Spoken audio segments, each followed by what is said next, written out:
Welcome to the Good Intelligence Biometric Summit 2023 Lunch and Learn session on age estimation and voice biometrics.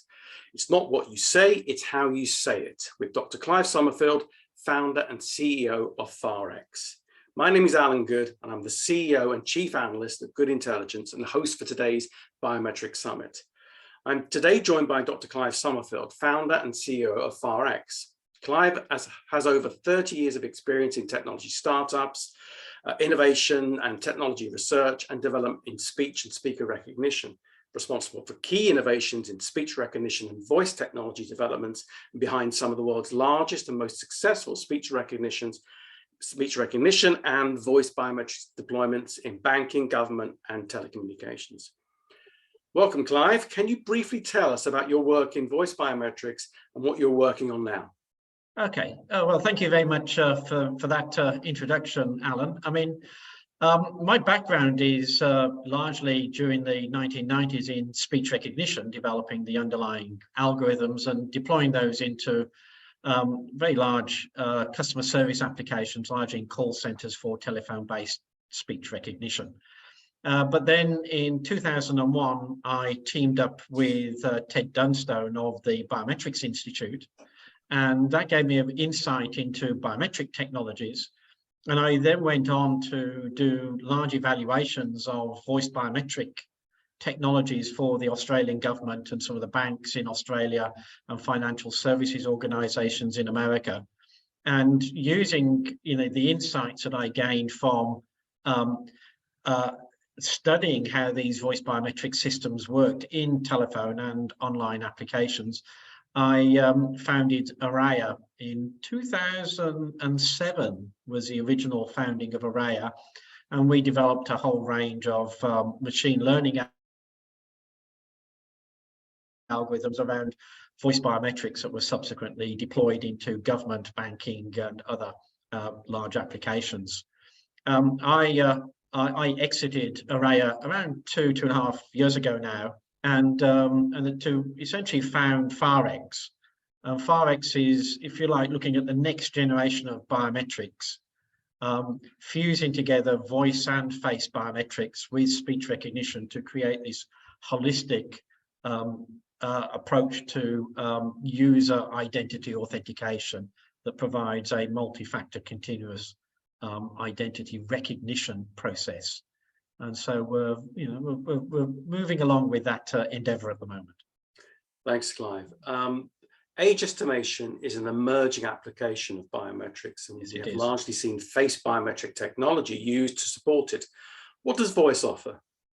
Well, voice is a very interesting biometric technology. In fact, voice is unique amongst the biometric technologies, and it not only, as I speak, transmits my identity as a voice biometric, it also conveys, a meaning and intent in the way I speak and what I actually say. And voice is a very powerful signal for validating a whole range of different attributes about the individual, not just what they're saying and who they are, but also their gender, to a certain extent their ethnicity. Certain health conditions can be detected very much by voice, their emotional state, whether somebody's angry or delighted or happy. And of course, age is very much tied into the voice communication. So, even from our own experience, we can very easily differentiate between a child talking and an adult talking, for instance. And the acoustic signature that is contained within the voice contains these myriad of bits of information that are not just about the person and what they're saying, but also about these other attributes such as age in particular. Okay, yeah. So where can voice age estimation work? Well, clearly in telephone services where voice is the only communication mechanism really available. So certainly in things like telephone gambling applications or telephone gaming applications, these are particularly legacy style applications. Voice biometrics and voice age estimation is a kind of natural fit. But increasingly in the online world, you actually have lots of voice activated services and voice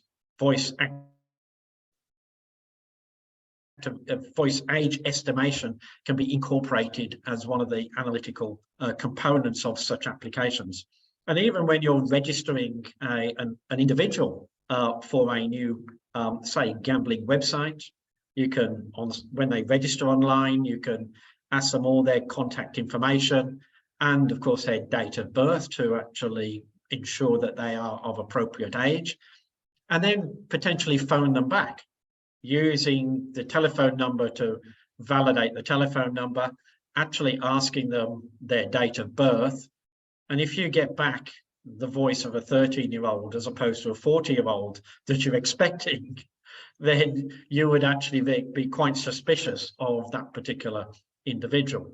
And you can use age estimation across all services, of course. It's not tied to any one service, but the age estimation process can be utilized in an onboarding process for financial services, for gambling services, for entertainment services, for whatever application you deem appropriate. Okay, thank you. So after this session, in the lunchtime session this afternoon, after this lunchtime session, we're going to be talking about deep fakes and the threat of deep fakes to biometric systems and how to counteract them. What about deep fake attacks on voice biometrics? Can they be countered? Well, deep fakes are a challenge for all biometric modalities and voice amongst them. I mean, back in the day, the deep fake used to be the tape recorder, back in the telephone days. So it wasn't particularly sophisticated in the way in which you attempted to spoof voice biometric systems in a telephone environment, and deep fakes are an elaboration, if you like, of these types of replication technologies. I think the techniques that were developed to counter the original deep fakes as a tape recorder can be adapted and optimized for, if you like, modern deep fake applications. One of them is the fact that, when humans talk, they can never say the same thing twice the same way. So actually asking somebody to repeat something is a very good way of actually finding out if you're actually dealing with a robot or a real person, because if the match comes back too close to what was said before, then you become suspicious of that particular response. Random challenge response, please say 7812, and they have to come back with the right voice, with the right number, in order to kind of prove that you're dealing with a live person as opposed to a pre-recorded individual. And I mean, there's a couple of other areas. One is with synthetic voice. There are many artifacts in synthetic voice, but not naturally, that we can't actually naturally hear, but voice biometric systems can be tuned in to detect these artifacts, to detect if it's a real voice or an artificial voice. And another way to do it is to build a library, if you like, of voice prints created out of synthetic voices that are commonly available, and then run that run your voice past that database of synthetic voices to make sure it is actually doesn't match one of the synthetic voices that are actually already on file from our system. So there are many, many techniques which can be used in combination with each other to actually weed out, if you like, repeats or replications of a voice sample, and to make sure you're actually dealing with a live individual as opposed to a synthetic individual. Thank you. Thanks, Clive. Very illuminating. I'm sure we'll hear more about the use of voice biometrics in age estimation as the need grows over the coming years. If people want to get hold of you or find out about your latest work, what's your website? Well, you can contact me at farx.co.uk. Brilliant. Yeah, please, if you're interested, please just contact me at clive.summerfield@farx.co.uk, and I'd be more than happy to Thank you. Answer any questions. Excellent. Well, thanks for tuning in to this Lunch and Learn session on age estimation and voice biometrics at the Good Intelligence Biometric Summit 2023. Have a great day.